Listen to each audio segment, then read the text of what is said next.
came out to meet him. Then all those virgins rose and trimmed their lamps. All of them trimmed their lamps. Every one of them. None of the 5 were excluded. They all fell asleep. They all got drowsy. They all got waken up by the bridegroom. Now they're all trimming their lamps. So everybody is the same.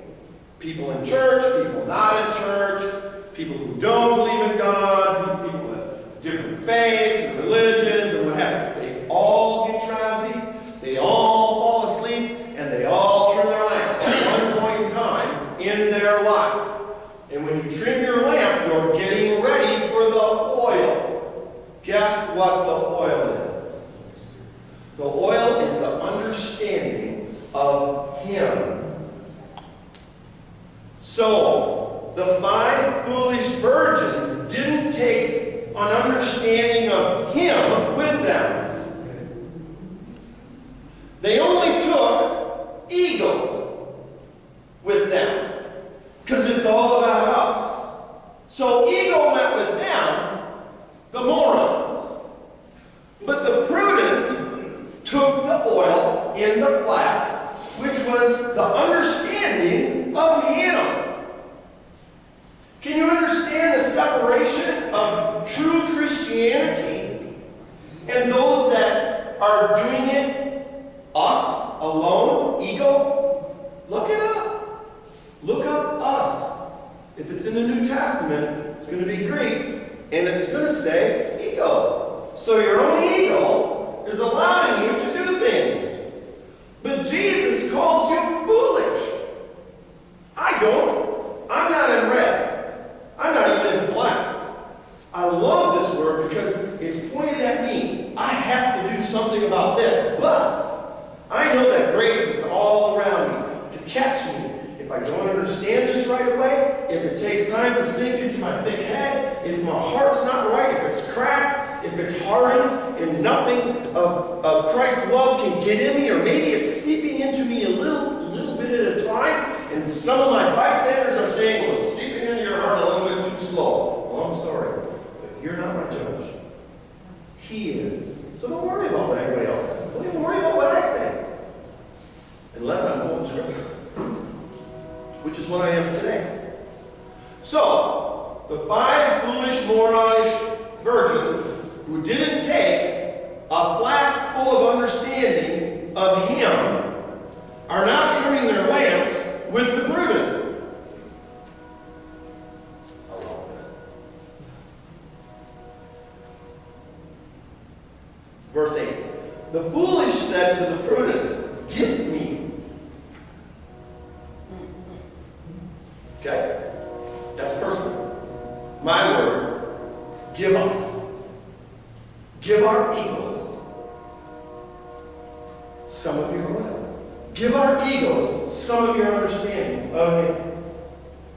Ego and Him don't mix. I don't care what you try and do. And this is what's cool. This is the revelation that God is giving me. The foolish said to the prudent, so, the moron said to those who have an understanding of Jesus, give our ego some of your understanding. For our lamps are going out. Duh. For the foolish morons had no understanding of Him. But the prudent, those that had understanding of Him, answered, no, there will not be enough of understanding for us, our ego. What we understand of Him now is in us, because it's the same us. Because remember, we're all trimming our lamps, we all fall asleep, we all get drowsy, we're all in the same boat. Ego is ego. But 5 are foolish and 5 are prudent, and they understand we need Him. That's what the Greeks are telling us. Our ego needs Him. 5 of us got it, 5 of us didn't. 5 of us took an understanding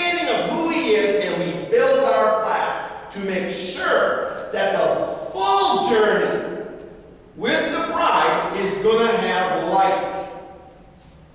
Are you getting it? Amen. That's what he's telling us. Don't be foolish. Don't be a moron. Take some of him with you. Praying for your house. You took him with you. Boom. You had a problem with your cord. You had Jesus with you. He listened. Stopped everything. Got to get this boy a cord. Dina loves Jesus, listens, hears, boom. It's done. It's a done deal. All while I'm handling all the Egyptians over there who are rioting in the streets. And who knows what? Leaders concocting what issue for their people. God has got it all together. We don't, but he does. So we don't fill, hopefully, our flasks with our ego. You fill it with him. The oil is your understanding of him so that you can take him and pour it over your rag on your stick, which is the light to guide you in your job, your life, to make sure the bride gets to the bridegroom. And what is your job? What is your cross in this world? What do you do? What is your existence? Why do you live? Why do you breathe? Why are you sucking air? Why are you out here? It's to bring an understanding of him along with you for the full duration of the journey. Full. You can't run out. At any given time, people, you don't want to run out of oil. Because if you run out of oil, guess what? You're in darkness. You don't want to do that. Jesus is telling us, don't be a moron. Don't. Be prudent. Be one who understands me and knows that he and she must bring me along with everything they do. So let's wrap this up. It says, but the prudent answered, no, there will not be enough for us, and you too. Go instead to the dealers and buy some for yourself. Dealers. Why Jesus is a dealer? He's a dealer in oil. You have to go to him. You can't get it from me. I have nothing to give you. I have to have oil myself. It's not oil for myself, because it's an understanding of him. Are you getting this? I can't give you this. I have no right. I have no ability to give you something that's going to save you. I can't save you, Mike. I can't save you. Not that you need saving, but as an example, I can't save you. I have nothing. I have no ability. I didn't hang on the cross. I did not please the Father. I need it like you need it. Remember, this deal is saying all the virgins. There's several times they were all involved. But then it segregated them.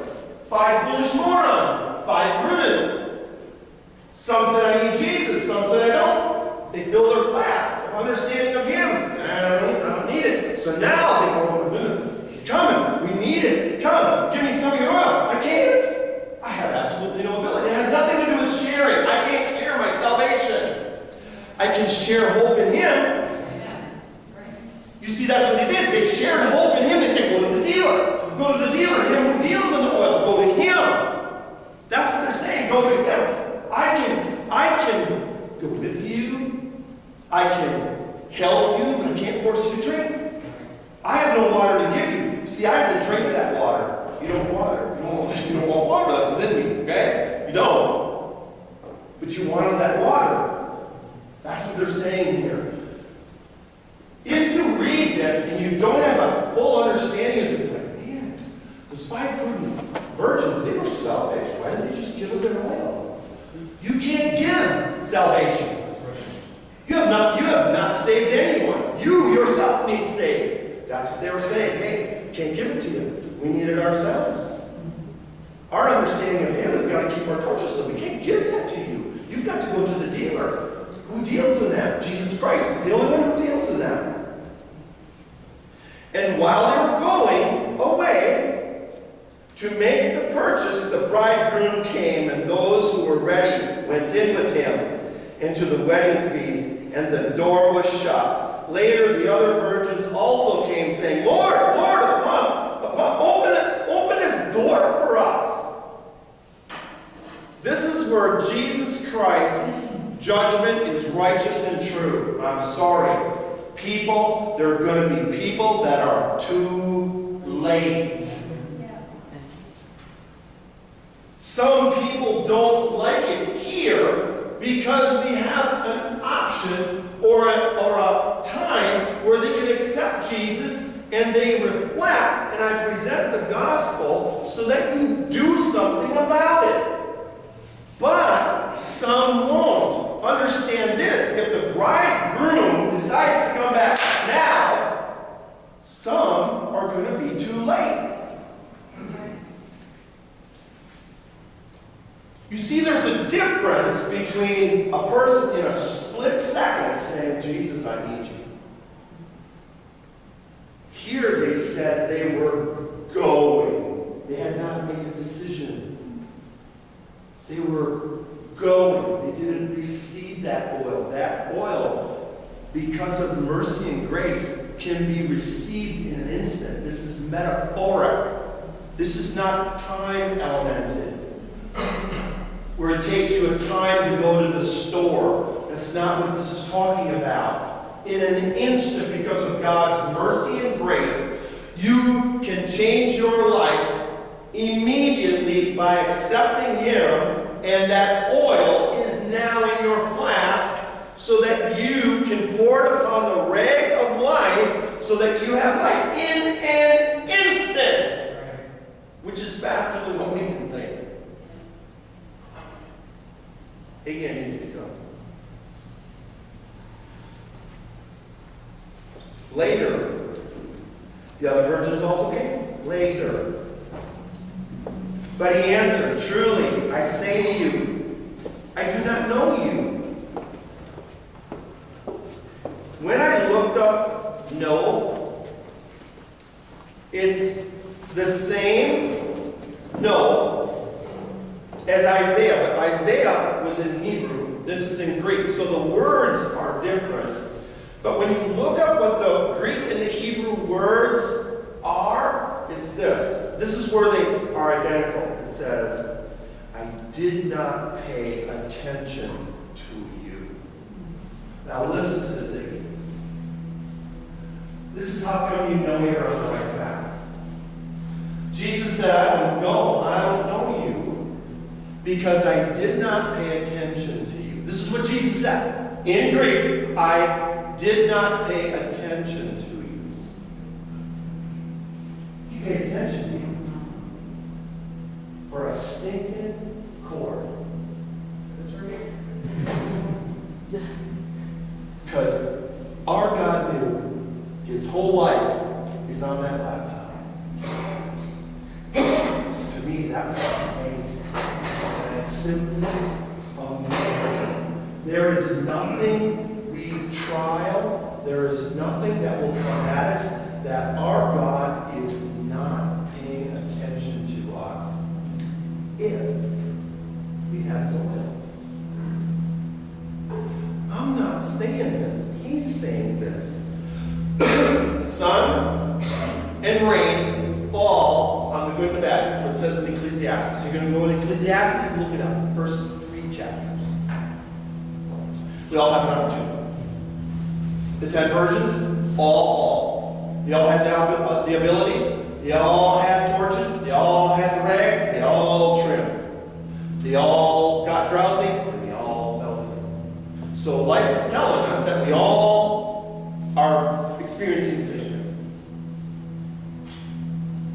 But where Jesus separates us in the end, okay, when I said the last verse here in chapter 25, metaphorically, Jesus is talking about judgment. He's not talking about your life right now. Meaning it's like, man, if I don't have oil